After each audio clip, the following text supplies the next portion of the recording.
Jonathan sat on the grassy hill staring at the sky above the tree line. The location was carefully selected by him after years of trying new places to find the perfect one. It was off the beaten road enough for no light pollution to dull the stars and no sound of cars to interrupt the serenity.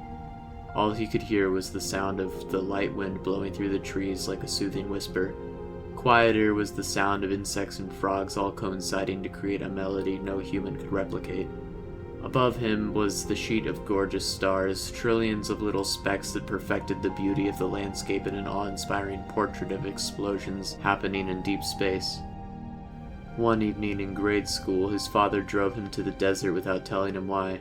That night when they sat at the bonfire, he looked up and saw the true beauty of the night sky for the first time in his life. His little mind hadn't appreciated much until then, but as he looked up at the image in front of him, he felt a sense of profound understanding mixed with curiosity for the first time in his life. "We all end up there someday," his father sighed. "If you ever lose me, your mother, or anyone else, they'll always be looking down at you, ready to help you when you need it." And with that they embraced, not knowing it was for one of the last times. A few months later, his father passed from cancer. He had a large brain tumor that was inoperable that he kept quiet until he only had weeks to live. Even after losing his father, he managed to become the man he wanted to become. Every night when he went outside and looked up at the stars, he could feel an overbearing presence like his dad, and an impossible amount of infinitely loving beings were looking at him with care and encouragement. These feelings gave him the strength to live on, so he made it his ritual to look at the stars every night and appreciate everything. Maria was a unique woman. He had been at a party in college that a mutual friend was hosting after graduating. He was standing in the kitchen congratulating his friend when he caught her gaze. He didn't approach her as he didn't want to seem strange, but he could tell she noticed him when he looked at her. He went onto the porch to get away from the noise of the party for a minute, and she followed him out there. The moment their eyes met on the porch, they immediately knew they were meant for each other. After a long night of enthralling conversation, she gave him her number and kissed him on the cheek before leaving. He sat on the porch for a long while afterwards, just looking at the sky with a large smile on his face.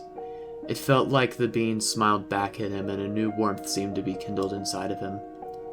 Now he was sitting in the grass, his hands shaking slightly as he tried to keep his composure. He looked over at her. She was quietly looking at the stars with a somber expression on her face. After 6 happy years together, things had started to go downhill. His mind swam through memories, trying to find where everything went wrong, but he couldn't grasp a reason behind the misery that had fallen over them. She coughed violently, which snapped him out of his spiral. She sat up and coughed more. Each cough made him jump a little and exacerbated the shaking in his hands. Her body shook too as she tried to catch her breath while the hoarse wheezing racked her body. He felt helpless and could only watch until the fit was over and she laid back down onto the grass. A tear fell from his eye as he looked at her. She was so frail and her body was a shell of how she formerly looked. Even though he wasn't sick, he decayed with her. As he watched her wither away, he could feel the once roaring fire and his soul was now just dying embers waiting to be reignited. It was a pathetic hope to grasp onto something that would never come to fruition, and deep down, he knew that. She had been in the hospital for a long time, but with her release, that last inkling of hope was destroyed. The drive home was silent. When he saw her wandering the house, he wanted to break down, but he couldn't because she was the one in pain and she stayed strong. He tried to do everything for her that he could to make her comfortable, but there was only so much that he could do when her body was destroying itself from the inside. That night, she was laying in bed next to him when she looked him in the eyes and asked if they could go look at the stars together. Her condition was worsening, and he knew this could be one of their last nights together. Now, under the beauty of the night sky, they were alone. He could see the pain in her eyes as she opened her mouth to speak to him with a hoarse voice. "Just because I'll be gone soon doesn't mean your dreams should die with me, honey." He opened his mouth to try to speak, but the lump in his throat silenced him. He looked down at the grass to avoid looking her in the eyes.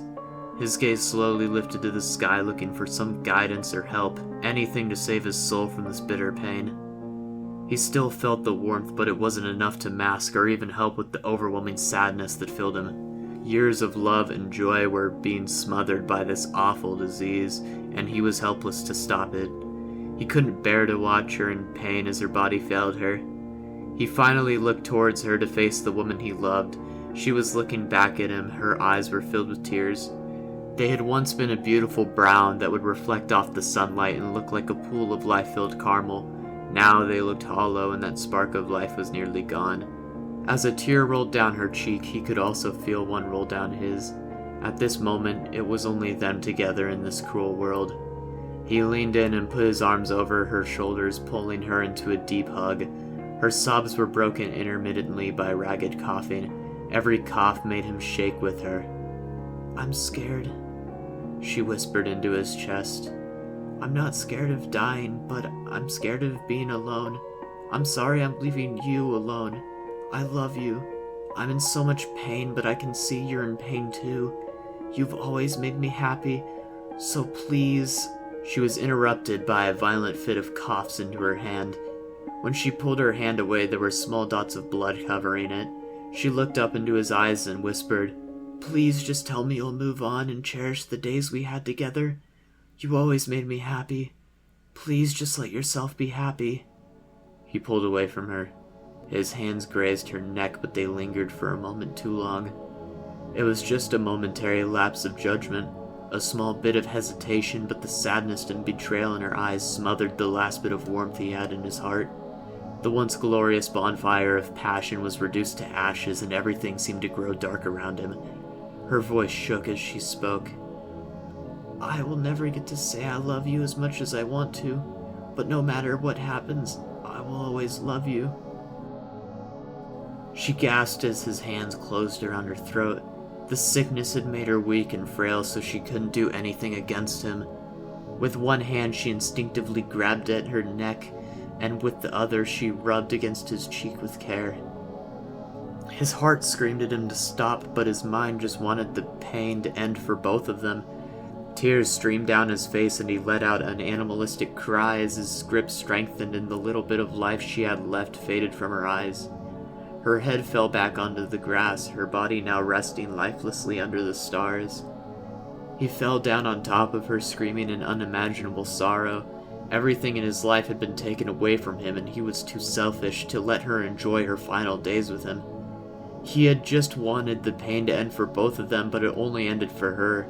The torment lit his mind on fire as he realized he had destroyed the only thing he loved in the world with his bare hands. Every time in his life that he felt sad or lost, he would look at the sky and feel the warmth that would guide him through whatever he was going through. He looked up at the sky for some sort of reprieve from the pain and suffering, but as he looked up, the last bit of any positive emotion left in his mind was crushed. The stars that once looked down on him like caring parents were now gone. He had been given everything and smothered it in front of them. Now they looked away in shame and disgust. He fell on his knees and screamed to the sky because there was nothing else he could do.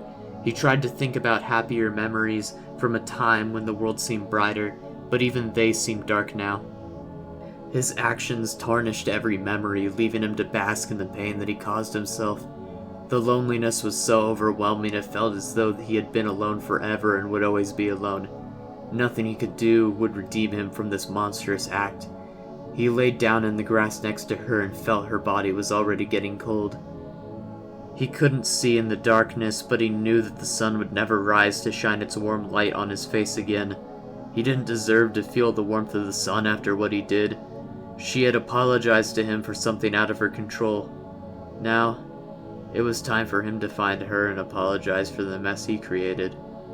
He laid his head down in the grass next to her, in hopes that very soon they'd see each other again.